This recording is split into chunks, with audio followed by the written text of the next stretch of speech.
السلام عليكم ورحمة الله وبركاته. السلام عليكم ورحمة الله وبركاته. أعوذ بالله من الشيطان الرجيم. بسم الله الرحمن الرحيم. الحمد لله رب العالمين والعاقبة للمتقين. اللهم صل وسلم وبارك على رسولك سيدنا محمد وعلى آل سيدنا ومولانا محمد كما صليت على إبراهيم وعلى آل إبراهيم في العالمين إنك حميد مجيد. الصلاة والسلام عليك يا سيدنا يا رسول الله. الصلاة والسلام عليك يا سيدنا يا حبيب الله. الصلاة والسلام عليك يا سيدنا يا خليل الله. خذ بأيدينا قلت حيلتنا أدركنا يا رسول الله صلى الله عليه وسلم. فأعوذ بالله من الشيطان الرجيم. بسم الله الرحمن الرحيم. يا بني آدم خذوا زينتكم عند كل مسجد وكلوا واشربوا ولا تسرفوا إنه لا يحب المسرفين. صدق الله مولانا العظيم وصدق وبلغ رسوله النبي الكريم ونحن على ذلك من الشاهدين الشاكرين والحمد لله رب العالمين. أنت الشفيع الذي ترجى شفاعته على الصراط إذا ما زلت القدم. مولاي صل وسلم دائما أبدا على حبيبك خير الخلق كلهم.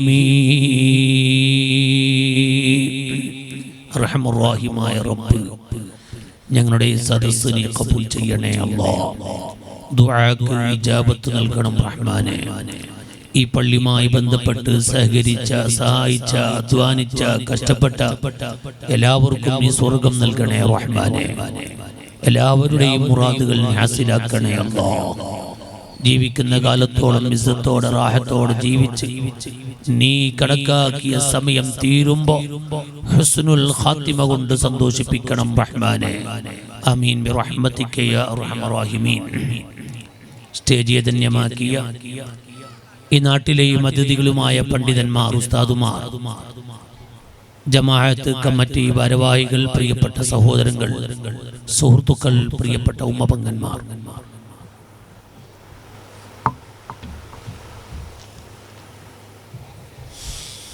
അൽഹംദുലില്ലാ ഇന്ന് ഉച്ചയോടുകൂടെ ഉദ്ഘാടനം ചെയ്യപ്പെട്ട നമ്മുടെ നാട്ടിലെ പള്ളി നിരവധി ആലിമീങ്ങൾ വന്നു കഴിഞ്ഞു. ഇനിയും നാളെയും മറ്റന്നാളുമായി പ്രഗത്ഭരായ വലിയ വലിയ പണ്ഡിതന്മാർ ഇവിടെ വരാനും വന്നവർക്കും വരാനിരിക്കുന്നവർക്കും അല്ലാഹു ഖൈറും ബർക്കത്തും സന്തോഷവും നൽകുമാറാകട്ടെ. ആമുഖം നീട്ടി സംസാരിക്കുന്നില്ല. നേരത്തെ വന്യരായ ഫൈസി ഉസ്താദും അസരി ഉസ്താദും ഒക്കെ ഓർമ്മപ്പെടുത്തിയതുപോലെ ഞാനൊരു 15 ദിവസം മുമ്പ് ഈ റൂട്ടിലൂടെ കൈക്കമ്പ വന്യരായ ഉസ്താദിന്റെ മർക്കസ് സ്ഥാപനത്തിലേക്ക് വാദിന് വന്നിരുന്നു. ഇതിലൂടെ പോകുമ്പോ ഒരു മിനിറ്റ് ഒന്ന് വണ്ടി നിർത്തിയിട്ട് പള്ളിന്റെ ചന്ത ഞാൻ നോക്കിയിട്ടുണ്ട്. കാണുമ്പോൾ തന്നെ എന്തോ ഒരു ചന്തമുള്ളൊരു പള്ളിയാണ്. ഹൈവന്റെ സൈഡിൽ ഇത്രയും നല്ലൊരു പള്ളി അല്ലാഹു ഖബൂൽ ചെയ്യട്ടെ. നേരത്തെ പള്ളി ഉദ്ഘാടനം എന്ന് അറിഞ്ഞപ്പോൾ തന്നെ ഞാൻ എൻ്റെ കൂടെ വന്ന, എനിക്ക് പേരറിയില്ല, അവരോട് ഞാൻ ചോദിച്ചു നാട്ടുകാർ കെട്ടിയതാണോ അറബിൻ്റെതാണോ? അതിൻ്റെ മറുപടി ഇപ്പോൾ യാക്കൂബ് വൈസി ഉസ്താദ് പറഞ്ഞു. സാധാരണ എവിടെ പള്ളി കെട്ടാൻ നോക്കിയാലും ഏതെങ്കിലും അറബിനെ കിട്ടുമോ നോക്കല്ലേ, എവിടെയെങ്കിലും ഒരു അറബിനെ കിട്ടുമോ? നമ്മളെ കൂലിയല്ല അറബിക്ക, നിസ്കരിച്ച എല്ലാ കൂലി അറബിക്ക. പക്ഷെ ഇവിടെ നേരത്തെ ഉസ്താദ് പറഞ്ഞത് അങ്ങനെയല്ല. ഈ പള്ളി ഈ നാട്ടിലുള്ളവരും ഗൾഫിലുള്ളവരുമായി ആണുങ്ങൾ പെണ്ണുങ്ങൾ എല്ലാവരിൽ നിന്നും പിരിച്ചെടുത്തുണ്ടാക്കിയ സുന്ദരമായൊരു പള്ളി. അല്ലാഹു ഖബൂൽ ചെയ്യട്ടെ, അല്ലാഹു സ്വീകരിക്കട്ടെ. അഷ്റഫുൽ ഖൽഖ് സ്വല്ലല്ലാഹു അലൈഹി വസല്ലമ തങ്ങൾ മക്കയിൽ നിന്ന് മദീനയിലേക്ക് പോയി. മക്കയിൽ ഒരു പള്ളി നിർമ്മിക്കേണ്ട ആവശ്യം വന്നിട്ടില്ല. നബി സല്ലല്ലാഹു അലൈഹി വസല്ലമ തങ്ങൾ ജനിക്കുന്നത് മക്കയിലാണ്. കാരണം ലോകത്ത് ഇത്രയും ബഹുമാനമുള്ള ഒരു സ്ഥലം വേറെയില്ല. പരിശുദ്ധ കഅബാലയം ലോകത്ത് ഏറ്റവും പവറുള്ള സ്ഥലമാണ്, ബഹുമാനമുള്ള സ്ഥലമാണ്. ആ കഅബന്റെ പരിസരത്തുള്ള വീട്ടിൽ വെച്ചാണ് നബി സല്ലല്ലാഹു അലൈഹി വസല്ലമ തങ്ങൾ ജനിക്കുന്നത്. ഇന്നും ഹജ്ജിന് ഉംറക്ക് പോയവർക്കറിയാം, സഫാ മർവയിലൂടെ സഈ ചെയ്തിട്ട് സഫയിൽ നിന്നിറങ്ങി മർവയിൽ ഇങ്ങനെ പുറത്തിറങ്ങി നേരെ മുമ്പോട്ട് നടന്നാൽ നബി സല്ലല്ലാഹു അലൈഹി വസല്ലമ തങ്ങൾ ജനിച്ച വീട് ഇപ്പോഴും അവിടെ കാണാം. ആ പോരെ കാണാം. അവിടെ മക്തബ, ലൈബ്രറി എന്ന് എഴുതി വെച്ചിട്ടുണ്ട്. ആ പരിശുദ്ധ മക്കയിൽ നബി സല്ലല്ലാഹു അലൈഹി വസല്ലമ തങ്ങൾ ജനിച്ചത് കൊണ്ട് തന്നെ ഒരു പ്രത്യേകമായ പള്ളി മക്കയിലെ 53 കൊല്ലത്തെ ജീവിതത്തിൽ നിർമ്മിക്കേണ്ടി വന്നിട്ടില്ല. ഇന്ന അവ്വല ബൈത്തിൻ വുദിയ ലിന്നാസി ലല്ലദീ ബിമക്ക, ലോകത്ത് ആദ്യമായി നിർമ്മിക്കപ്പെട്ട പള്ളി പരിശുദ്ധ മക്കയാകുന്ന പള്ളിയാണ്. ആ പരിശുദ്ധ മക്കയിലുള്ള കഅബാലയം അത് ലോക മുസ്ലിമീങ്ങളുടെ കേന്ദ്രമാണ്. കഅബാലയം നിങ്ങൾ ഈ നാട്ടിലും ഈ പള്ളി നിർമ്മിച്ചപ്പോൾ ഈ പള്ളിയുടെ ഉള്ളിൽ കയറിയിട്ട് ഒരു നൂല് അങ്ങോട്ട് പിടിച്ചാൽ, ഒരു പള്ളി അങ്ങോട്ട് വലിച്ചാൽ അത് നേരെ പോയി മുട്ടുന്നത് പരിശുദ്ധ കഅബാലയത്തിലേക്കാണ്. ലോകത്തുള്ള എല്ലാ പള്ളികളും തിരിക്കപ്പെട്ടത് കഅബയിലേക്കാണ്. കാരണം ലോക മുസ്ലിമീങ്ങളെ കേന്ദ്രം കഅബാലയമാണ്. ആ കഅബാലയം എന്നിവിടെ കൊണ്ടുവച്ചു എന്നറിയില്ല. അബുൽ ബശർ ആദം നബി അലൈഹിസ്സലാം സ്വർഗത്തിൽ നിന്ന് ഹവ്വ ഉമ്മാനെയും ആദം നബിയെയും അല്ലാഹു തആല ഭൂമിലോകത്തേക്ക് ഇറക്കിയപ്പോൾ ആദം നബി അലൈഹിസ്സലാം വന്നിറങ്ങിയ സ്ഥലം ഇന്ത്യയാണ്. ആ ഇന്ത്യയിൽ നിന്ന് ഹജ്ജ ആദമു 40 മറത്തം മാശിയം മിനൽ ഹിന്ദ്, നമ്മുടെ ഇന്ത്യ രാജ്യത്തിൽ നിന്നിട്ട് 40 പ്രാവശ്യം ആദം നബി അലൈഹിസ്സലാം നടന്നിട്ട് ഹജ്ജിന് പോയിട്ടുണ്ട് എന്ന് പണ്ഡിതന്മാർ എഴുതി വെച്ചതായി കാണാം. അപ്പൊ 40 പ്രാവശ്യം പോകണമെങ്കിൽ ചുരുങ്ങിയത് 40 കൊല്ലം ഇന്ത്യയിൽ താമസിക്കണ്ടേ? ആ ആദം നബി അലൈഹിസ്സലാമിനോട് മലക്ക് വന്ന് പറഞ്ഞിട്ടുണ്ട്, പരിശുദ്ധ കഅബാലയത്തിന് ആദം നബി അലൈഹിസ്സലാം തവാഫ് ചെയ്യുമ്പോൾ ആദം നബിനെ പടക്കുന്നതിന് 7000 കൊല്ലം മുമ്പ് തന്നെ മലക്കുകൾ കഅബാലയത്തിന് തവാഫ് ചെയ്തിട്ടുണ്ട് എന്ന് ഹദീസിൽ കാണാം. ആദം നബിനെ പടക്കുന്നതിന് 7000 കൊല്ലം മുമ്പ് തന്നെ ആ പരിശുദ്ധ കഅബാലയത്തിനെ തവാഫ് ചെയ്തിരുന്നു മലക്കുകൾ. ആ കഅബ സ്ഥിതി ചെയ്യുന്ന ആ സ്ഥലമാണ് ഈ ഭൂമി ലോകത്തിലെ ഒന്നാമത്തെ പള്ളി. അവിടെയാണ് നബി സല്ലല്ലാഹു അലൈഹി വസല്ലം തങ്ങൾ ജനിക്കുന്നത്. അങ്ങനെ 53 കൊല്ലം ജീവിച്ച നബി സല്ലല്ലാഹു അലൈഹി വസല്ലം തങ്ങൾ മക്കയിൽ നിന്ന് മദീനയിലേക്ക് യാത്ര പോകേണ്ടി വന്നു. അതൊന്നും ഞാനിപ്പോൾ വിശദീകരിക്കുന്നില്ല, സമയമില്ല. ഒരു കാര്യം ഞാൻ ഓർമ്മപ്പെടുത്തുകയാണ്. നബി സല്ലല്ലാഹു അലൈഹി വസല്ലം തങ്ങൾ മക്കയിൽ നിന്ന് മദീനയിലേക്ക് പോയത് ഒരു ശത്രുവിനെയും പേടിച്ചിട്ട് പോയതല്ല. ചിലരൊക്കെ വേദോറിയും അങ്ങനെ പറയും നബി ശത്രുക്കളെ പേടിച്ചിട്ട് പോയതാണ്. അങ്ങനെ ഒരിക്കലും പറയാൻ പാടില്ല.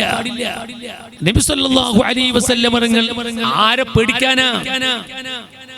വല്ലാഹു യഅസിമുക മിനന്നാസ്, സകല ജനങ്ങളിൽ നിന്നും തങ്ങളെ അല്ലാഹ് കാക്കുമെന്ന് ഖുർആൻ പ്രഖ്യാപിച്ചരാട്. തങ്ങൾക്കുള്ള എല്ലാ കാവലും റബ്ബുൽ ഇസ്സത്തായ അല്ലാഹയാണ്. ആ അല്ലാഹുവിന്റെ സൃഷ്ടിയിൽപ്പെട്ട മനുഷ്യരിൽ ആരെയാണ് മുത്തുനബി തങ്ങൾ പേടിക്കേണ്ടത്? ഇനി നിങ്ങൾ കണ്ടോ, സുബ്ഹാനല്ലാഹ്, അല്ലാമ തുർമുദി തന്റെ ശമായിലിൽ എഴുതി വച്ചത് കാണാം. നബി സല്ലല്ലാഹു അലൈഹി വസല്ലം തങ്ങൾക്ക് സ്വർഗ്ഗത്തിലെ 100 പുരുഷന്മാരുടെ ആണുങ്ങളുടെ ശക്തിയും 100 പുരുഷന്മാരുടെ ധൈര്യവും ശക്തിയും അല്ലാഹു തആല മുത്തുനബിക്ക് നൽകിയിട്ടുണ്ട്. എവിടത്തെ? സ്വർഗ്ഗത്തിലെ 100 പുരുഷന്മാരുടെ ശക്തിയും ധൈര്യവും അല്ലാഹു തആല മുത്തുനബിക്ക് നൽകിയിട്ടുണ്ട്. എന്നാൽ നിങ്ങൾ നോക്ക്, സ്വർഗ്ഗത്തിലെ 100 ആണുങ്ങളുടെ ധൈര്യവും ശക്തിയും മുത്തുനബിക്ക് കൊടുത്തു. ദുനിയാവിലെ 100 ആളല്ല, സ്വർഗ്ഗത്തിലെ 100 ആൾ. എന്നാ സ്വർഗ്ഗത്തിലെ ഒരു പുരുഷനിക്ക് എത്ര ശക്തിയാ? സ്വർഗ്ഗത്തിലെ ഒരു പുരുഷനിക്ക് ദുനിയാവിലെ 40 മനുഷ്യന്മാരെ പവറാ. സ്വർഗ്ഗത്തിലെ ഒരാൾക്ക് ദുനിയാവിലെ 40 ആളെ പവറും ശക്തിയും ധൈര്യവുമാണ്. എന്നാൽ അങ്ങനത്തെ 100 ആളെ ശക്തി റസൂലുള്ളാഹിക്ക് കൊടുക്കണമെങ്കിൽ എത്ര ശക്തിയായി? 4000 മനുഷ്യന്മാരെ ധൈര്യവും ശക്തിയും പവറും അല്ലാഹു തആല മുത്തുനബിക്ക് കൊടുത്തിട്ടുണ്ട്. എന്ന് പറഞ്ഞാൽ ഒരു 4000 ആളൊക്കെ വന്നാൽ നേരിടാൻ മുത്തുനബി ഒറ്റക്ക് മതി. പിന്നെ ആരെ പേടിക്കാനാ? പിന്നെ ആരെ മുത്തുനബി പേടിക്കാനാ? സല്ലല്ലാഹു അലൈഹി വസല്ലം തങ്ങൾ ഒരു ശത്രുവിനെയും പേടിച്ച് മക്കയിൽ നിന്ന് മദീനയിലേക്ക് പോയതല്ല. പിന്നെന്തിനാണ് പോയത്? അത് റബ്ബിന്റെ കൽപ്പന കൊണ്ട് പോയതാണ്. അതുകൊണ്ടല്ലേ നിങ്ങൾ നോക്കൂ, നബി സല്ലല്ലാഹു അലൈഹി വസല്ലം തങ്ങൾ ജനിക്കുന്നതിന്റെ എത്രയോ കൊല്ലങ്ങൾ മുമ്പല്ലേ മൂസ നബി അലൈഹിസ്സലാം വന്നത്. ആ മൂസ നബിക്ക് അല്ലാഹു കൊടുത്ത കിതാബിന്റെ പേരല്ലേ തൗറാത്ത്. ആ തൗറാത്തിൽ എഴുതി വച്ചത് കാണാം, മൗലിദുഹു ബിമക്കത വഹിജ്റതുഹു ഇലാ ത്വയ്ബത. റസൂലുള്ള ജനിക്കുന്നതിന്റെ 1000കണക്കിന് കൊല്ലം മുമ്പ് ലോകത്ത് വന്ന ആ മൂസ നബി അലൈഹിസ്സലാം, ആ മൂസ നബിന്റെ തൗറാത്തിൽ അല്ലാഹു എഴുതി വച്ചതാണ് മുത്തുനബി ജനിക്കുന്നത് മക്കയിലാണ്, ഹിജ്റ പോകുന്നത് മദീനയിലാണ്. റസൂലുള്ള ജനിക്കുന്നതിന്റെ എത്രയോ കൊല്ലം മുമ്പ് തൗറാത്തില് ഹിജ്റ മദീനയിലേക്ക് പോകുമെന്ന് പറയണമെങ്കിൽ പ്രിയപ്പെട്ട സുഹൃത്തുക്കളെ, റസൂലുള്ള അല്ലാഹുവിന്റെ ഖദ അനുസരിച്ച് പോയതാണ്. ഒരു ശത്രുവിനെയും പേടിച്ചു പോയതല്ല. അതുകൊണ്ടല്ലേ നിങ്ങൾ നോക്കൂ, നബി സല്ലല്ലാഹു അലൈഹി വസല്ലം തങ്ങളുടെ 51ാമത്തെ വയസ്സിലല്ലേ ഇസ്രാ മിറാജ് നടക്കുന്നത്. ആ ഇസ്രാ മിറാജ് നടക്കുന്ന സമയത്ത് നബി സല്ലല്ലാഹു അലൈഹി വസല്ലം തങ്ങൾ മക്കയിൽ താമസിക്കുമ്പോൾ മലക്ക് ജിബ്രീൽ അലൈഹിസ്സലാം അവിടെ വരുന്നു. മലക്ക് വന്നിട്ട് ബുറാഖ് എന്ന് പറയുന്ന ഒരു വാഹനത്തില് റസൂലുള്ളാഹിനെ കയറ്റുന്നു. ബൈത്തുൽ മുഖദ്ദസിലേക്ക് പോകുന്നു. മക്കയിൽ നിന്ന് പോകുന്ന ഇടക്ക് 4, 5, 6 സ്ഥലത്ത് റസൂലുള്ളാഹിനോട് ജിബ്രീൽ ഇറങ്ങാൻ പറഞ്ഞിട്ടുണ്ട്. അങ്ങനെ ആദ്യമായി ബുറാഖ് എന്ന വണ്ടിയിൽ കയറിയിട്ട് നബി സല്ലല്ലാഹു അലൈഹി വസല്ലം തങ്ങൾ ഇസ്രാ മിറാജിന്റെ യാത്രയിലാണ്. ഒരു സ്ഥലത്തേക്ക് എത്തിയപ്പോ മലക്കുൽ അമീൻ മലക്ക് ജിബ്രീൽ അലൈഹിസ്സലാം മുത്തുനബിയോട് ഇറങ്ങാൻ വേണ്ടി പറയുന്നു. മുത്തുനബി അവിടെ ഇറങ്ങുന്നു. 2 റക്അത്ത് നിസ്കരിക്കൂ നബിയെ. 2 റക്അത്ത് നിസ്കരിക്കുന്നു. മുത്തുനബി വന്നിട്ട് വണ്ടിയിൽ കയറുന്നു. വണ്ടി അങ്ങോട്ട് വിടുന്നു. ജിബ്രീൽ ചോദിക്കുന്നു, തങ്ങൾ ഇപ്പൊ എവിടെ ഇറങ്ങിയതെന്ന് അറിയോ? അറിയില്ല. എവിടെ നിസ്കരിച്ചെന്ന് അറിയോ? അറിയില്ല. പിന്നെയോ? അമീർ പറഞ്ഞു, ഞാൻ അങ്ങനെ ചെയ്തു. അങ്ങനെയാണ് യാത്ര പോകുമ്പോ അമീർ എന്ത് പറഞ്ഞു അങ്ങനെ ചെയ്തോളും. പക്ഷെ നമ്മുടെ നാട്ടില് അമീർ ഹമീറായപ്പോ പിന്നെ ആരും ഒന്നും പറഞ്ഞു കേൾക്കാനില്ല. അല്ലേ? അമീറല്ല ഹമീർ. അമീറൊക്കെ ഹമീറായപ്പോ അമീർ ഞാൻ കരുതാന്നർത്ഥം. അപ്പോ അമീർ എല്ലാരും വന്ന് പിന്നെ ആരും പറഞ്ഞാൽ കേൾക്കാനില്ല. ജിബ്രീൽ എന്ത് പറഞ്ഞോ മുത്തുനബി അത് സ്വീകരിക്കുന്നു. ചോദിക്കുന്നു, ഈ ഇറങ്ങിയ സ്ഥലം ഏതാണെന്നറിയോ നബിയേ? അപ്പോഴാണ് നബി സല്ലല്ലാഹു അലൈഹി വസല്ലം അവർ പറഞ്ഞു, ഇല്ല, അറിയില്ല ജിബ്രീലേ, അറിയില്ല.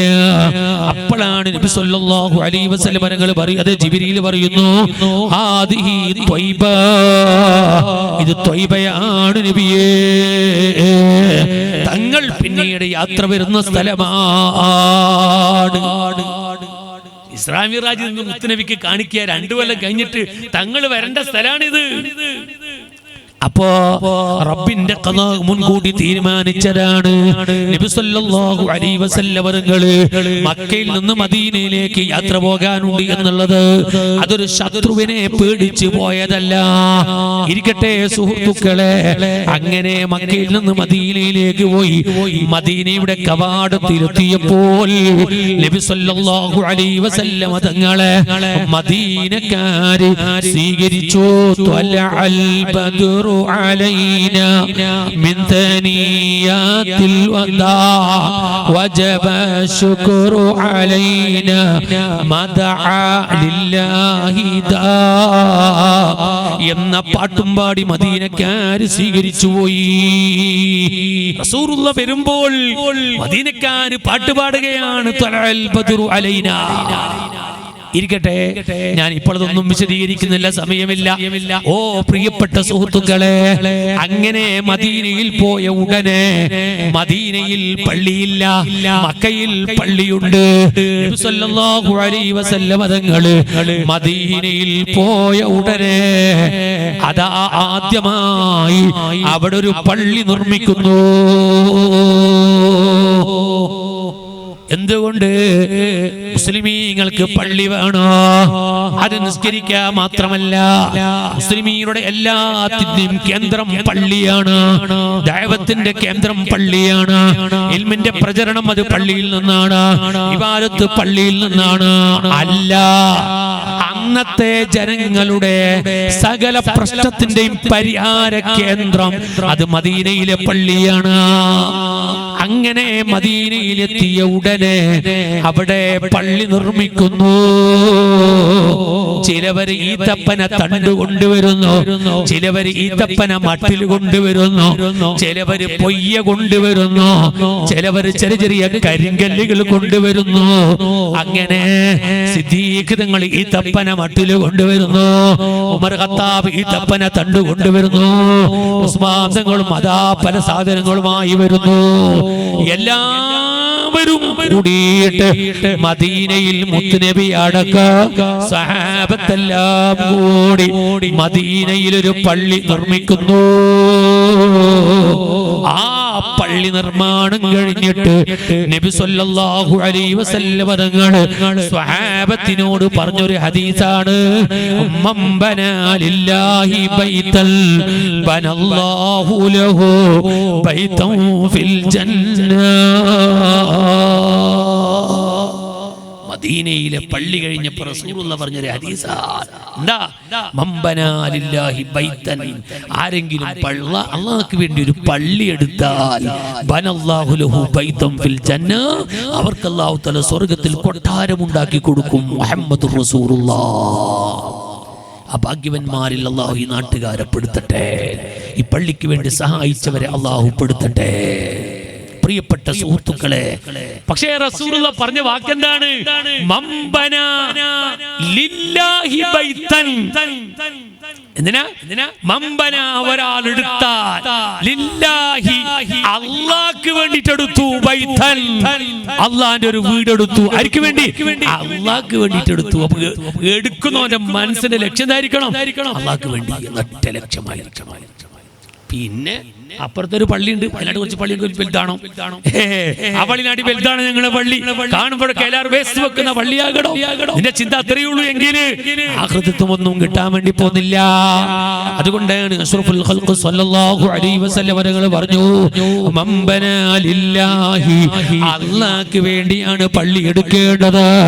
റബ്ബിന്റെ അടുക്കുന്ന കൂലി കിട്ടാൻ വേണ്ടിയാണ്, അല്ലാഹനെ ലക്ഷ്യം വെച്ചുകൊണ്ട് മാത്രമാണ് പള്ളി എടുക്കുന്നവന്റെ മനസ്സിൽ അല്ലാഹ് അള്ളാഹ്ക്ക് വേണ്ടി എന്ന ചിന്ത അല്ലാതെ വേറെ ഒരു ചിന്തയും ഉണ്ടാകാൻ പാടില്ല. അഹങ്കാരം അതിന്റെ പിന്നിൽ ഉണ്ടാകാൻ പാടില്ല. അതേ ജനങ്ങളെ മുമ്പിൽ ഫഖ്ർ നടിക്കണോ? ഞങ്ങളുടെ നാട്ടിലെ പള്ളി വലിയ SS ഉള്ള പള്ളിയാണ്, അവരെ പള്ളിയേക്കാൾ ഏറ്റവും വലിയ ടോപ്പാണ്. അങ്ങനെ ഒരു ചിന്തയും എന്റെ മനസ്സിൽ ഉണ്ടാകാനേ പാടില്ല. എന്റെ മനസ്സിൽ ഒരേ ഒരു ചിന്തയാണ്, അള്ളാഹ്ക്ക് വേണ്ടിയാണ് പള്ളി. ആ നിലക്ക് പള്ളി എടുക്കുന്നവർ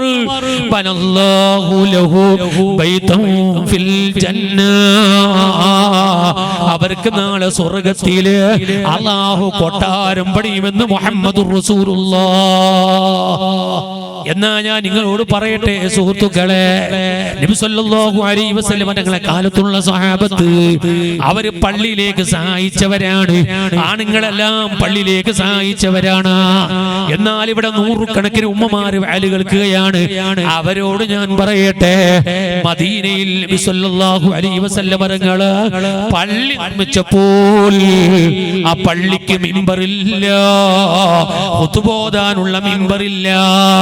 രണ്ട് ഈത്തപ്പന മട്ടിൽ ഇങ്ങനെ കുത്ത വെച്ചിട്ടാണ് നബി സല്ലല്ലാഹു അലൈഹി വസല്ലം തങ്ങൾ ഈത്തപ്പന മട്ടിലിന്റെ മുകളിൽ കയറിയിട്ട് അതാ അതിന്റെ മുകളിൽ നിന്ന് ഖുതുബ നിർവഹിക്കുന്നു. അങ്ങനെ ഖുതുബ നിർവഹിച്ചു കൊണ്ടിരിക്കുമ്പോഴാണ് മദീനയിലെ അൻസാരിയായ ഒരു പെണ്ണ്, മദീനക്കാരിയായ ഒരു പെണ്ണ് മദീനത്തെ പള്ളിയിലേക്ക് റസൂലുള്ളാഹിക്ക് ഖുതുബ നിർവഹിക്കാൻ നല്ല ഒരു മിമ്പർ ഉണ്ടാക്കി കൊടുക്കുന്നു. ആര്? മദീനയിലെ ഒരു പെണ്ണ്. ഈ നാട്ടിലെ പെണ്ണുങ്ങൾ കൊടുത്തു എന്ന് എനിക്കറിയില്ല, ഞാൻ ഉദാഹരണം പറഞ്ഞതാണ്. റസൂലുള്ളാഹിന്റെ കാലത്ത് പെണ്ണുങ്ങളും പള്ളിക്ക് സഹായിച്ചു. ആദ്യമായിട്ട് മിമ്പർ ഉണ്ടാക്കി കൊടുത്തു. സുബ്ഹാനല്ലാഹ്. റസൂലുള്ളാഹിന്റെ മുഅ്ജിസത്തുകൾ പറയുന്ന കിതാബിൽ കാണാം. യോ സുഹൃത്തുക്കളെ, അൻസാരിയായ പെണ്ണ് റസൂലുള്ളാഹിക്ക് ഒരു മിമ്പർ അങ്ങ് നിർമ്മിച്ചു കൊടുത്തപ്പോ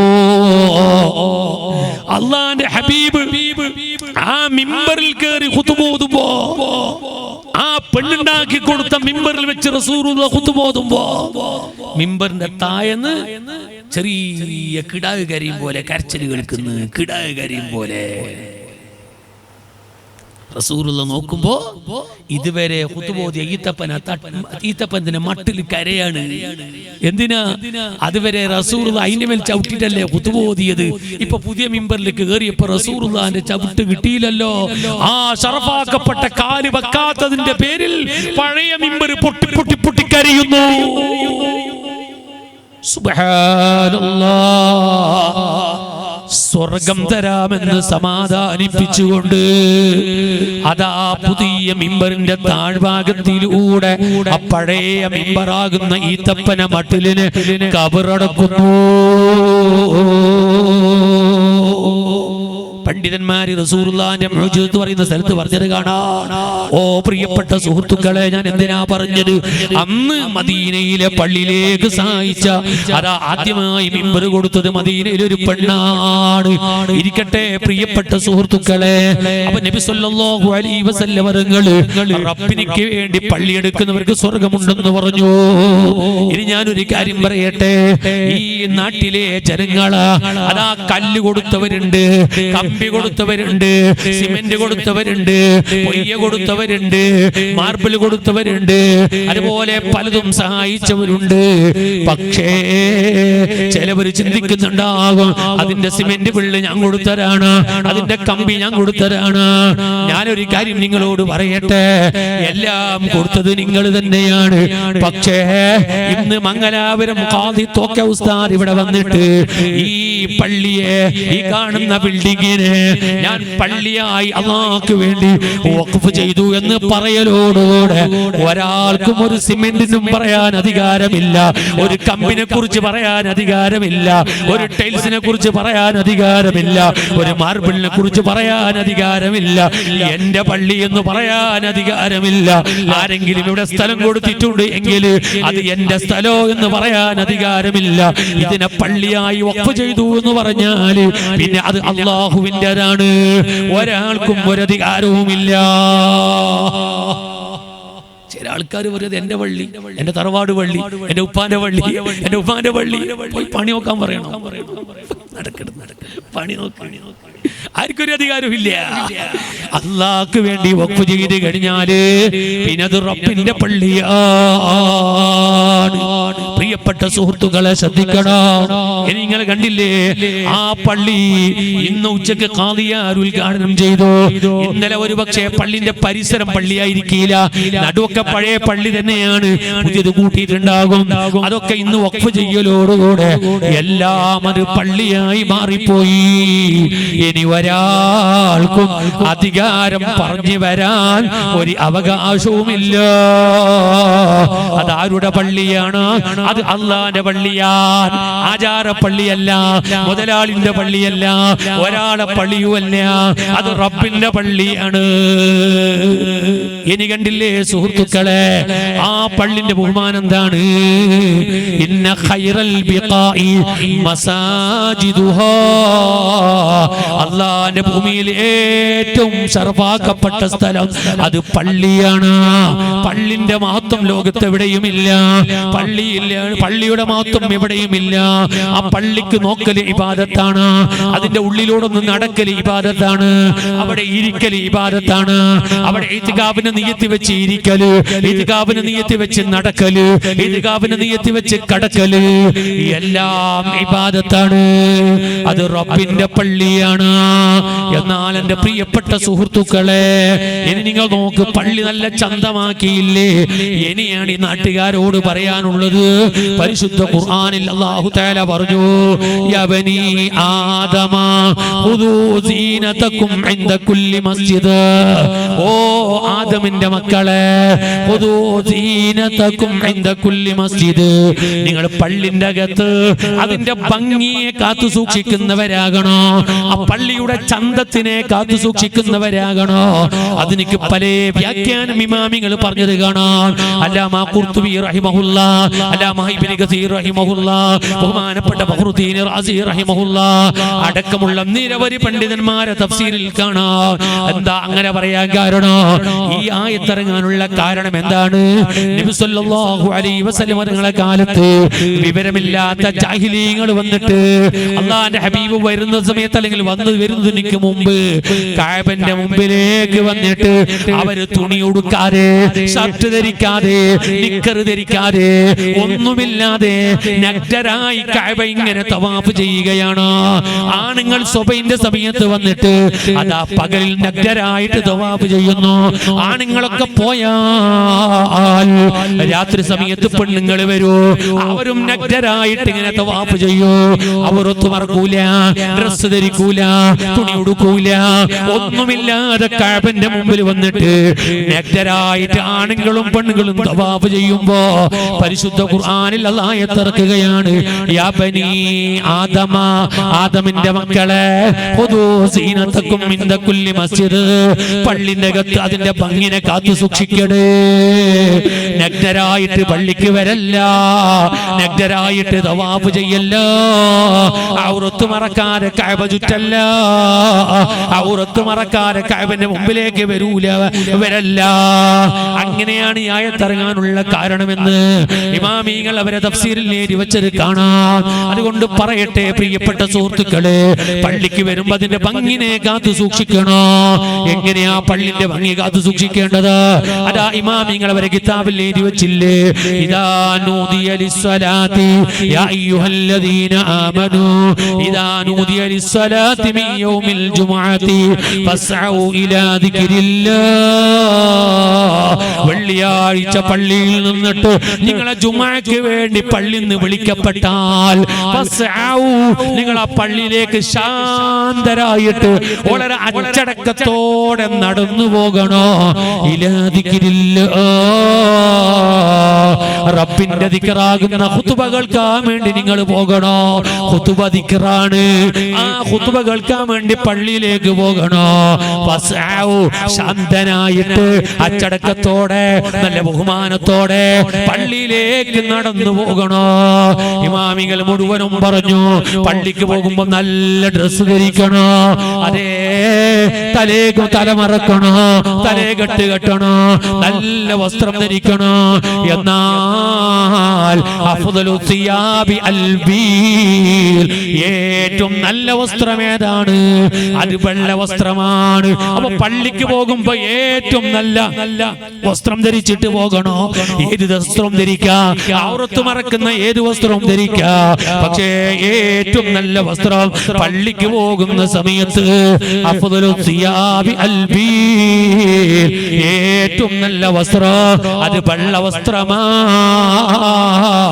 ആണുങ്ങളൊക്കെ പള്ളിയിലേക്ക് പോകുമ്പോ വെള്ള വസ്ത്രം ധരിച്ചിട്ട് നല്ല ബഹുമാനത്തോടെ നല്ല വക്കാറോടെ അതാ പള്ളിയിലേക്ക് പോകണോ? ഓ പ്രിയപ്പെട്ട സുഹൃത്തുക്കളെ, അതുകൊണ്ടല്ലേ നിങ്ങൾ നോക്ക്, നബി സല്ലല്ലാഹു അലൈഹി വസല്ലം തങ്ങൾ പറഞ്ഞു, ഉസുലുൽ ജുമുഅത്തി വാജിബുൻ അലാ കുല്ലി മുഹ്തലിമിൻ, എല്ലാ പ്രായപൂർത്തിയെത്തിയവരും ജുമുഅക്ക് പള്ളിക്ക് പോകുന്ന സമയത്ത് കുളിക്കല് അത് വളരെ അത്യാവശ്യമായ സംഗതിയാണ്. എന്തേ പള്ളിക്ക് പോകുമ്പോ കുളിക്കണോ എന്ന് പറഞ്ഞു? ഇമാമിങ്ങൾ അത് വിശദീകരിക്കുകയാണ്. ജുമുഅക്ക് രാവിലെ തന്നെ പോകണോ? ആ പോകലിനോട് അടുപ്പിച്ച് കുളിക്കണോ? അപ്പൊ പോകാൻ എത്ര വൈകുന്നുണ്ടോ അതിനോട് അടുപ്പിച്ചുകൊണ്ടാണ് കുളിക്കേണ്ടത്. കാരണം പള്ളിയിലേക്ക് പോയാൽ നമ്മൾ വിയർപ്പ് നാറുന്നവരാകാൻ പാടില്ല, ദുർഗന്ധവാസനയുള്ളവരാകാൻ പാടില്ല. അള്ളാന്റെ പള്ളി റഹ്മത്തിറങ്ങുന്ന പള്ളിയാണ്, മലക്കൾ ഇറങ്ങുന്ന പള്ളിയാണ്. ആ പള്ളിയിൽ നല്ല ശുദ്ധരായിരിക്കണോ?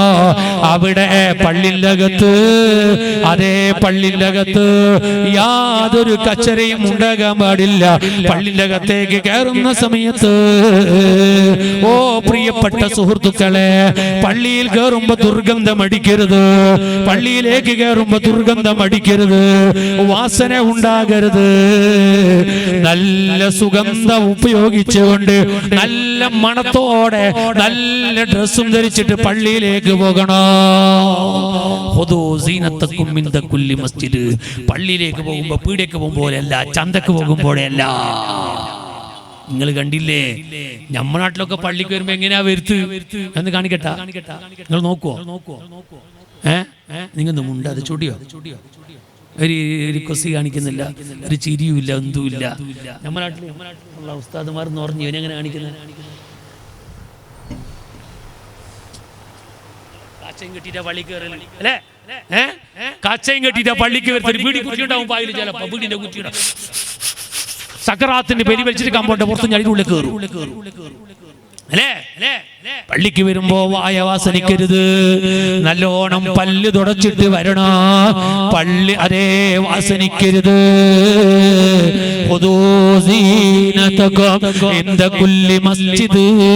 പള്ളിന്റെ അകത്തേക്ക് വരുമ്പോ ഭംഗിയെ മുറുകെ പിടിക്കുന്നവരാകണോ? ഓ പ്രിയപ്പെട്ട സുഹൃത്തുക്കളെ, പള്ളിയിലേക്ക് വരുമ്പോ ആര് കണ്ടാലോ ആ മുസ്ലിങ്ങൾ ചെട്ടിപ്പോടുക്ക് പോന്നേ, ചെട്ടിപ്പോ പള്ളിക്ക് വന്നേ, അന്നെ ചെട്ടിപ്പോ പള്ളിക്ക് വന്നെ കൊന്താ എങ്ങനെ അതൊക്കെ കാണുന്നില്ല, തൊപ്പിയും വെച്ചിട്ട് നല്ല അല്ല പീടിയൊക്കെ വന്ന ആൾ കച്ച കെട്ടിട്ട് പോന്നെ, മുട്ടോളം തുണി മടക്കിട്ടാ പോക്ക് അല്ലേ? പീടിയൊക്കെ പോകുമ്പോ ഇപ്പൊ കണ്ടപ്പോ തന്നെ തിരിയുന്നുണ്ട് പോയത് പള്ളിക്കാ, നല്ല തൊപ്പി വെച്ചിട്ട് നല്ല വെള്ള വസ്ത്രം ഇട്ടിട്ട് നല്ല സെന്റൊക്കെ മണത്തിട്ട് സുബ്ഹാനല്ലാഹ് പള്ളിക്ക് പോകുന്ന ഒരു രംഗം. ഓ പ്രിയപ്പെട്ട സുഹൃത്തുക്കളെ, അപ്പൊ പരിശുദ്ധ ഖുർആൻ പറയുന്നു, നിങ്ങൾ പള്ളിയിലേക്ക് വരുമ്പോ നല്ല അതേ നല്ല നിലക്ക് നല്ല മണത്തോടുകൂടി പള്ളിയിലേക്ക് വരണോ, നല്ല ഡ്രസ് ധരിക്കണോ, തലമറക്കണോ. എന്നാലൊരു കാര്യം ഞാൻ പറയട്ടെ, ഇവിടെ ഉണ്ടോന്നറിയില്ല, നല്ല ഡ്രസ്സാണ്, 10,000-ന്റെ പാന്റാണ്, 8,000-ന്റെ ഷർട്ടാണ്, ലക്ഷത്തിന്റെ വാച്ചാണ്. സുബ്ഹാന റബ്ബി. പള്ളിക്ക് വന്നിട്ട് മെല്ലെ മൂലക്ക് തേടുന്നു, എടെങ്ങും ആ പെട്ടിയില് തൊപ്പിണ്ടാ, നാറി തൊപ്പിണ്ടാ. ഇവിടെ അങ്ങനെ ഉണ്ടോ? ഒരു കുരിയുണ്ട്, ഒരു കുരിയ, ഈ തൊപ്പിട്ട് വെക്കുന്ന ഒരു കുരിയുണ്ട് പള്ളിന്റെ മൂലക്ക്. പള്ളിയിൽ എല്ലാവർക്കും ഉള്ള ഹോൾസെയിൽ പഞ്ചായത്തിന്റെ തൊപ്പി എല്ലാം ഉള്ള. വന്നെങ്ങനെ 10,000-ന്റെ 15,000-ന്റെ പാന്റ്, 10,000-ന്റെ ഷർട്ട്, ഓ നല്ല വാച്ച്. വന്നതോ ഫോർച്യൂണൽ വണ്ടിയിലാ വന്നത്, അല്ല ബെൻസിലാ വന്നത്. എന്നിട്ട് പള്ളിന്റെ മൂലക്ക് തൊപ്പിണ്ടാ. നാണയില്ലേ? നാണക്കേടാന്നില്ലേ? ഒരു തൊപ്പി വാങ്ങിക്കൂടെ പൈസ കൊടുത്തിട്ട്? സുബ്ഹാനല്ലാഹ്. ഇരിക്കട്ടെ സുഹൃത്തുക്കളെ, തൊപ്പി ധരിക്കണോ, അത് സുന്നിന്റെ അടയാളമാണ്. അതുകൊണ്ടല്ലേ നോക്കൂ, ഇവിടുത്തെ സലഫിക്ക് തൊപ്പി വേണ്ട, വിദ്യാർത്ഥികാരന് തൊപ്പി വേണ്ട. കാരണം അത് സുന്നിന്റെ അടയാളമാണ്. നിങ്ങൾ തലമറക്കുന്നവരാകണോ, തൊപ്പി ധരിക്കണോ, പള്ളിയിലേക്ക് വരുമ്പോൾ നമ്മൾ ആ ചിഹ്നം ഉണ്ടാകണോ. ഇനി പറയട്ടെ പ്രിയപ്പെട്ട സുഹൃത്തുക്കളെ, ആ പള്ളിന്റെ അകത്ത് കയറുമ്പോൾ പള്ളി വലിയ ബഹുമാനമുള്ള പള്ളിയാണ്, റബ്ബിന്റെ പള്ളിയാണ്. ആ റബ്ബിന്റെ പള്ളിയുടെ ബഹുമാനം എത്ര ശരിക്കൊന്ന് ശ്രദ്ധിച്ചോ. പള്ളിയിലേക്ക് കയറുമ്പോൾ വളരെ ചിന്തിച്ച് അച്ചടക്കത്തോടെ വളരെ സമാധാനത്തോടെ വലത്തെ കാലെടുത്ത് വെച്ച് ബിസ്മില്ലാ ബിസ്മില്ലാ വലത്തെ കാലെടുത്ത് വെച്ച് പള്ളിയിലേക്ക് കയറണേ. കയറുമ്പോ ചൊല്ലേണ്ട ദിക്റുണ്ട്. ആ ദിക്ർ പള്ളിയിൽ എഴുതി വെച്ചത് കാണാം. വലത്തെ കാലെടുത്ത് പള്ളിയിലേക്ക് വെക്കണോ. ഏത് കാല് വെച്ചാൽ എന്തേന്നൊരു ചിന്ത ഉണ്ടാകാൻ പാടില്ല. അള്ളാന്റെ പള്ളിയിലേക്ക് കയറുമ്പോ വലത്തെ കാലെടുത്ത് വെക്കണോ. അറിയില്ലേ നിങ്ങള്, വലിയ ഫഖീഹായ വലിയ പണ്ഡിതനായ പേരുകേട്ട മഹാനായ സുഫിയാനു സൗരി റളിയല്ലാഹു തആല അൻഹുവിനെ കേട്ടിട്ടുണ്ടാകും. വഅദ് പറയുമ്പോ ആ പേര് കേട്ടിട്ടുണ്ടാകും. ആരാണ് സുഫിയാനു സൗരി? ഞാനിപ്പോൾ അവിടുത്തെ മഹത്വം പറയുന്നില്ല. മഹാനവർ ഒരു ജമാഅത്തിന് വേണ്ടി പള്ളിയിലേക്ക് അങ്ങ് വരുമ്പോ സുബ്ഹാനല്ലാഹ്, പള്ളിയിലേക്ക് വന്ന് പെട്ടെന്ന് അങ്ങ് പള്ളിയിലേക്ക് കയറുമ്പോൾ ഇടത്തെ കാലെടുത്ത് പള്ളിയിലേക്ക് അങ്ങ് കയറിപ്പോയി. ശ്രദ്ധിക്കണം എന്റെ ചെറുപ്പക്കാരെ, ശ്രദ്ധിക്കണം. ഇടത്തെ കാല് വെച്ചൊന്ന് പള്ളിയിലേക്ക് കയറിപ്പോയി.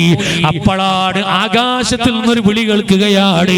യാ സൗരി, ഓ സൗരി, യാ സൗരി എന്നൊരു വിളി കേൾക്കുകയാണ്. എന്താ സൗരിന്റെ അർത്ഥം? ഓ മൂരി, ഓ പോത്തെ, ഓ പയ്യു എന്നൊരു വിളി കേൾക്കുകയാണ്. മഹാനവറുകൾ ചിന്തിക്കുന്നത് എവിടെന്നാ കേൾക്കുന്നത്? അപ്പൊ തന്നെ മനസ്സ് പറയുകയാണ്, ഞാനൊരു പോത്ത് കടക്കുന്നത് പോലെ ഇടത്തെ കാലി വെച്ചല്ലേ പള്ളിയിലേക്ക് കയറിയത്, അതിനാണ് എന്നെ വിളിച്ചത് എന്ന് മനസ്സിലാക്കി ഉടനെ പുറത്തിറങ്ങുന്നു. വലത്തെ കാലി വെച്ച് പള്ളിയിലേക്ക് കയറുന്നു. പിന്നീട് മഹാനായ സുഫിയാൻ തങ്ങൾ അവിടുത്തെ പേര് പറയുമ്പോ സുഫിയാനു സൗരി എന്ന പേര് കൂട്ടിയിട്ടല്ലാതെ പറയാറില്ല. എന്താ പേര്? കാളയായ, പോത്തായ, മൂരിയായ, പയ്യുവായ സുഫിയാൻ എന്നാണ് ആ പേര്. അതേ ആകാശം നിന്ന് കേട്ട വിളിയാണ്. ഓ പ്രിയപ്പെട്ട സുഹൃത്തുക്കളെ, പള്ളിയിൽ കയറുമ്പോ വലത് കാലെടുത്ത് വെച്ച് കയറണോ. കയറിയാൽ മുത്തുനബി തങ്ങൾ പറഞ്ഞു, 2 റക്അത്ത് നിസ്കരിക്കാതെ നിങ്ങൾ ആ പള്ളിയിൽ ഇരിക്കരുത്. ഹബീബായ മുഹമ്മദുർ റസൂലുള്ളാഹി. സുഹൃത്തുക്കളെ, കയറിയാൽ 2 റക്അത്ത് നിസ്കരിക്കണോ. അതിന്റെ പേരല്ലേ തഹിയ്യത്ത് നിസ്കാരോ എന്ന് പറയുന്നത്. പള്ളി വലിയ ബഹുമാനമുള്ളതാണ്. ഇനി നിങ്ങൾ നോക്കൂ, ഖുദൂസീനതകും ഇൻദ കുല്ലി മസ്ജിദ്. പള്ളിന്റെ അകത്ത് ഭംഗിനെ നിങ്ങൾ സൂക്ഷിക്കണമെന്ന് ഖുർആൻ പറയുമ്പോ ഒരു ഭംഗിയാണ് ഞാൻ ഇതുവരെ പറഞ്ഞത്. ഇനി വേറെ ചില പണ്ഡിതന്മാർ പറഞ്ഞത് കാണാം. എന്നിങ്ങനെയാണ് പള്ളിന്റെ ഭംഗി സൂക്ഷിക്കേണ്ടത്. ബിസ്വലാത്തി ബിസ്വലാത്തി വദ്ദിക്രി വതിലാവത്തിൽ ഖുർആൻ. പള്ളിന്റെ ഭംഗി സൂക്ഷിക്കേണ്ടത് എങ്ങനെ? അത് നിസ്കരിച്ചുകൊണ്ടാണ്, അത് ദിക്ർ ചൊല്ലിക്കൊണ്ടാണ്, അത് ഖുർആൻ ഓതൽ കൊണ്ടാണ്. ഓ പ്രിയപ്പെട്ട സുഹൃത്തുക്കളെ, നല്ല ഹൈവന്റെ സൈഡിൽ നല്ലൊരു ചന്തമുള്ള പള്ളി നിർമ്മിച്ച് അത് താക്കോലിട്ട് പൂട്ടിവെക്കാനുള്ളതല്ല. എപ്പോഴും പള്ളി തുറക്കണം. ആ പള്ളിനെ ഭംഗിയാക്കൽ എങ്ങനെ? അവിടെ 5 വക്ത് കൃത്യമായി നിസ്കാരം നടക്കണോ, അവിടെ ദിക്ർ നടക്കണോ, അവിടെ ഖുർആനോത്ത് നടക്കണോ, അവിടെ ഹദ്ദാദ് നടക്കണോ, അവിടെ സ്വലാത്ത് നടക്കണോ, എല്ലാ കർമ്മങ്ങളും അവിടെ നടക്കണോ. ഓ നാട്ടുകാരോട് ഞാൻ പറയട്ടെ, ഈ ഭംഗിനെ കാത്തു സൂക്ഷിക്കേണ്ടത് ഈ നാട്ടുകാരുടെ ബാധ്യതയാണ്. ഒരൊറ്റ നിസ്കാരവും അവിടെ മുടങ്ങി പോകാൻ പാടില്ല, ഹദ്ദാദ് മുടങ്ങി പോകാൻ പാടില്ല, ആഴ്ചയിലെ സ്വലാത്ത് മുടങ്ങി പോകാൻ പാടില്ല. വിശുദ്ധ റമദാൻ വരുന്നു, പള്ളിയിൽ തന്നെ നിത്യമാകണം, ഇരിക്കണം, 5 വക്ത് ജമാഅത്തായി നിസ്കരിക്കണം, തറാവീഹ് കൃത്യമായി നടക്കണം, അവിടെ പരിശുദ്ധ ഖുർആനോത്ത് നടക്കണോ, എല്ലാ കർമ്മങ്ങളും നിത്യമായി നടത്തണോ. അൽഹംദുലില്ലാഹ്, അൽഹംദുലില്ലാഹ്. സയ്യിദ് സാദാത്ത് തങ്ങൾ നമ്മളെ വേദിയിലേക്ക് കയറി വരുന്നു. അല്ലാഹു എല്ലാവരും അല്ലാഹു അക്ബർ. അല്ലാഹു അക്ബർ, അല്ലാഹു അക്ബർ വലില്ലാഹിൽ ഹംദ്. അല്ലാഹു ആഫിയത്ത് കൊടുക്കട്ടെ, അല്ലാഹു ആഫിയത്ത് കൊടുക്കട്ടെ, അല്ലാഹു സന്തോഷം കൊടുക്കട്ടെ, അല്ലാഹു റാഹത്ത് കൊടുക്കട്ടെ. അല്ലാഹു നമ്മുടെ എല്ലാ സദാത്യങ്ങൾക്കും ക്ഷീണം മാറ്റി അവന്റെ പൊരുത്തത്തിലുള്ള ദീർഘായുസ്സും ആഫിയത്തും അല്ലാഹു ഏറ്റിക്കൊടുക്കട്ടെ.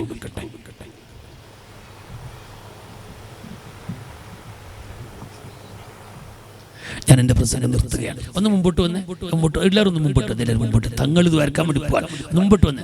തങ്ങൾ എപ്പോൾ വന്നത്? 9 മണിക്ക് തങ്ങൾ വന്ന് നമ്മളെ പരിപാടിക്ക് വേണ്ടി. നിങ്ങൾ വരാത്തതുകൊണ്ട് വൈകിയതാണ്. തങ്ങൾ 9 മണിക്ക് വന്ന് ഇവിടെ കാത്തിക്കുകയാണ്. നമ്മളെ സമയം ഇപ്പോൾ 10:45, 1.25 മണിക്കൂറായി. അത് 2 ജമാഅത്തിന്റെ ജനറൽ ബോഡിയും കഴിഞ്ഞിട്ട് ക്ഷീണിതരായി ഇവിടെ വന്നതാണ്. പെട്ടെന്ന് പോകണമെന്ന് പറഞ്ഞു. നിങ്ങൾക്ക് വേണ്ടി ഇത്രയും കാത്തു നിന്നോ? എല്ലാവരും മുമ്പോട്ട് കയറിയിക്കാം, മുമ്പോട്ട് കയറിയിക്കാം. ഞാൻ എൻ്റെ പ്രസംഗം നിർത്തുകയാണ്. ഒറ്റ വാക്കുകൊണ്ട് നിർത്തുന്നു. പ്രിയപ്പെട്ട സുഹൃത്തുക്കളെ, ആ പള്ളിയുടെ ഭംഗി നിങ്ങൾ കാത്തു സൂക്ഷിക്കണോ? അതിന്റെ ഒരു അർത്ഥം പറഞ്ഞ് പുറത്തുനിന്നുള്ള ഭംഗിയെ കാത്തു സൂക്ഷിക്കലാണ്. നല്ല അച്ചടക്കത്തോടെ ഭംഗിയോടെ അത്തർ പുരട്ടി വാസനിക്കാതെ സുഗന്ധം ഉപയോഗിച്ചുകൊണ്ട് പള്ളിയിലേക്ക് പോകണോ? വലത് കാലെടുത്ത് പള്ളിയിലേക്ക് കയറണോ? പോരാ, പള്ളിയെ ഭംഗിയാക്കൽ എങ്ങനെ? ചില പണ്ഡിതന്മാര് പറഞ്ഞു,